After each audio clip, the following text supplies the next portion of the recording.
listener production. Hey, welcome to The Briefing. I'm Sacha Barbour Gatt.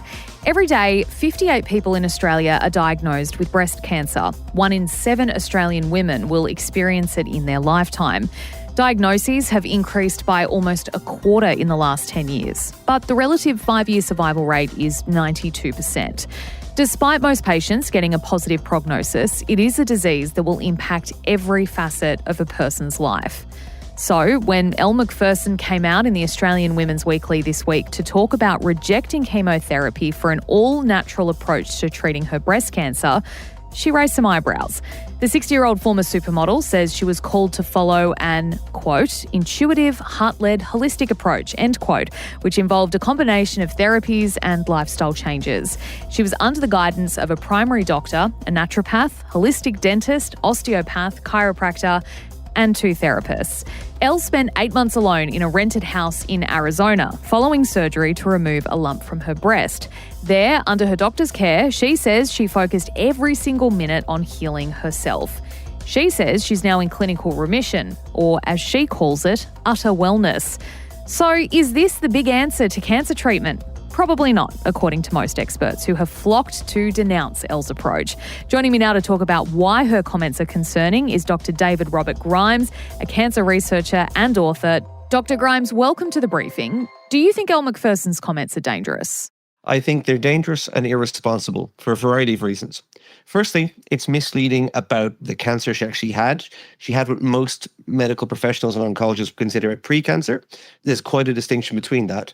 And she also misled somewhat about the treatment she got. She got the standard treatment that you would expect for that, a removal of surgical mass. What she refused was the additional treatments we sometimes give to make sure cancer definitely doesn't emerge from that. So you kind of the preventative stuff. So firstly, that was lost in the crossfire because she claimed that she had cured her cancer through what she called natural means. The second thing is it doesn't really capture what happened at all. So that was one of the major problems. But also this is dangerous for patients. We know that patients that go down complementary and alternative routes for their cancer treatment fare much worse. Usually they've double the risk of dying per unit time versus patients that follow their conventional therapy regimes. And the reason for that is that patients that go down or get seduced by these very glowing reports like the one that Elle Macpherson said, they tend to either delay their conventional treatment or reject it entirely. And that has terrible ramifications for their outcomes. I think an interesting point as well was that, one expert talked about the fact that while she is in clinical remission now, the lumpectomy, which was the surgery she had to remove the cancerous lump or the precancerous lump, might be the reason for that. And that's not to say that it could come back in the future. Could you explain that a little bit more to us? Yeah, I mean, you've kind of encapsulated it there, but essentially the surgical intervention would have been the standard treatment for that. You remove that because you have something that may become a cancer and may become invasive. At that's the stage it was removed, it was not. And one of the definitions of a cancer is that it has to be potentially invasive. So that's why the definition gets a little bit ropey at times. You remove the threatening mass, so to speak. And then the typical treatment given is to blitz the area around the site to make sure that that doesn't eventually merge into a cancer. So she had that done. And then I would argue misled about the treatment she actually received. She claimed to be seeing 32 special, alternative medicine doctors, and in reality downplayed the fact that she had got the conventional primary treatment for exactly the thing she had, which I think is deeply misleading given that she has a huge platform. I'm keen to understand better what effect her comments might have on someone who is either struggling through traditional cancer treatment right now or in the process of deciding how they want to treat a recent cancer diagnosis. What's that impact of comments by someone saying, oh, natural medicine's helped me and look how great I am? It's an incredibly good question because firstly, it's incredibly entitled. She's a multimillionaire, right?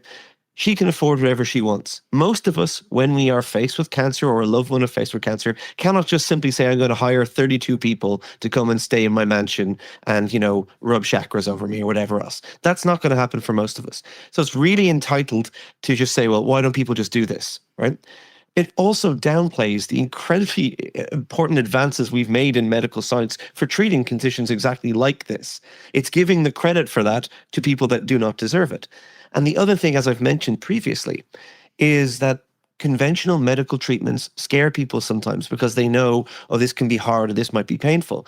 If someone promised them that there's a magical miracle cure out there and if they just pay enough money to the right person, they can get it, of course that's alluring. Of course that's seductive, and it may detract them from their usual beneficial medical therapy. We see that play out all the time. I have personally spoke to patients that have gone down that route and regretted it. A classic example is Steve Jobs.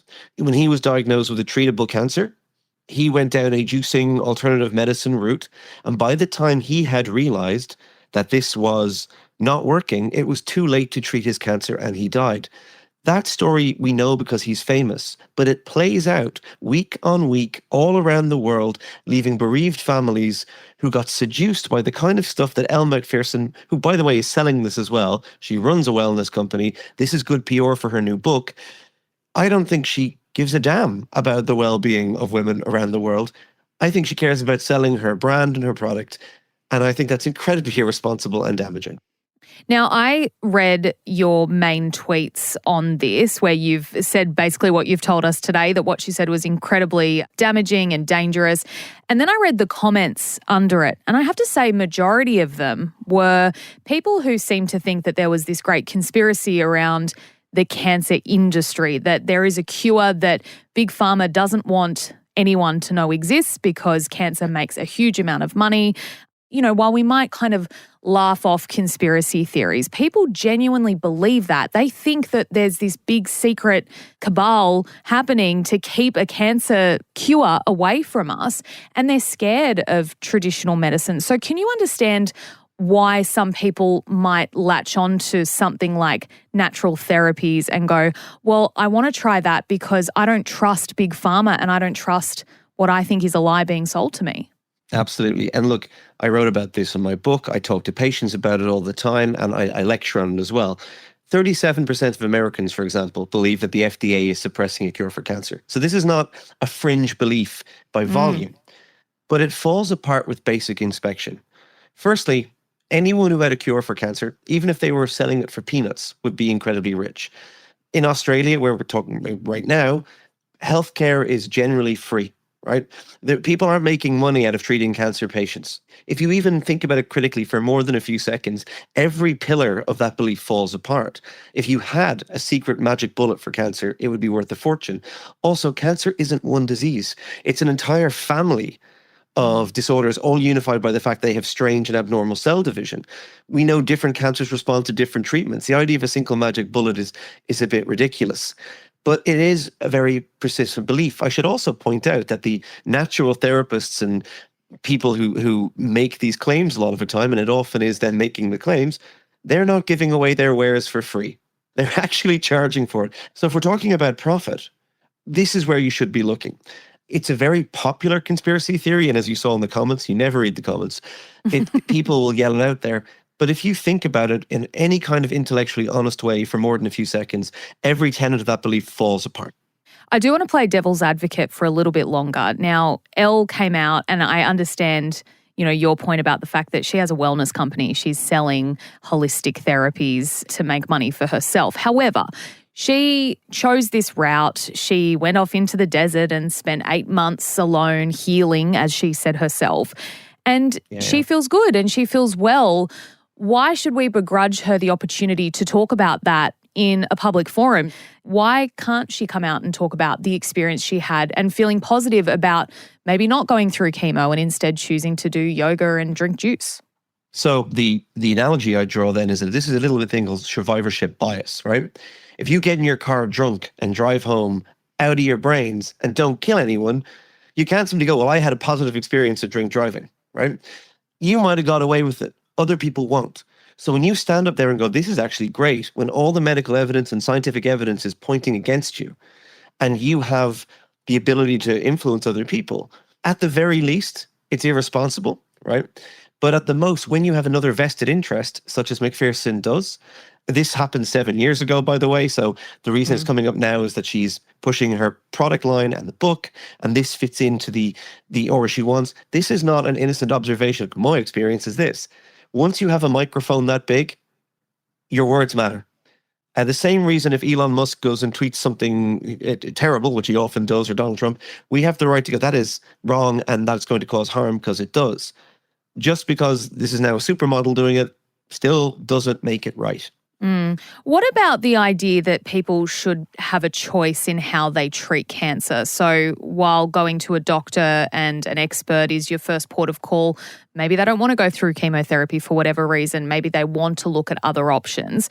Do you think people should have a choice in how they get to treat their cancer, even if it goes against traditional medicine's approach? Look, everyone has a choice. Ultimately, you can choose to go with therapy or not. But we're talking about a false selection here. What a choice entails here is going with something that is tested and works, or going with something that we know to be absolute nonsense, right? And sure, you can make that choice and you have the absolute end right, but choices have to be informed. They have to be based on some kind of evidence. And what scientists and doctors will always try to do is give you the best evidence to give you the best chances. You can choose to reject that, but it is absolutely wrong to say these are on equal footings because they're both choices. That's a false balance, right? One is supported by an overwhelming amount of evidence, and the other one by anecdote, conjecture, and nonsense. To treat them like they're equal choices, that they're equally valid, is to misrepresent the evidence base. And ultimately, patients could choose to do that. But if they're going to do that, they should be informed to know that there is no evidence for this stuff, despite what Elle Macpherson and people like her say, and that this puts their health at serious jeopardy. If they know that and that's their informed choice, that's fine. The problem is celebrity endorsements like this tend to make people think there's more evidence for something than there is, and it carries with it a risk because it takes away that informed choice from people. They're no longer making an informed choice. They're making a marketing decision based on someone amping something and promoting it. And that, I think, really harms patients. Do you think she should apologise for making these comments in such a public way and seemingly selling her own wellness products and values? This is a woman that dated Andrew Wakefield, the disgraced anti-vaxxing doctor, long after he was exposed. I don't think she has any shame, so I don't think she will apologise. What I do wish is that we as a collective had better media literacy. So when celebrities and influencers come out and say things, that we would be less susceptible to it. Ultimately, people should be responsible, but I very much doubt you'll ever hear an apology, particularly when her brand is based on selling this stuff. But I do wish people were more skeptical of celebrity claims. So that is something I wish we could do. Dr. David Robert Grimes, thank you so much for joining us today. Such an interesting conversation. We appreciate your expertise in discussing it with us. Thank you. Thanks for listening to this episode of The Briefing. That is it for now. Before you go, though, we would love it if you could share this app with someone you think might enjoy it.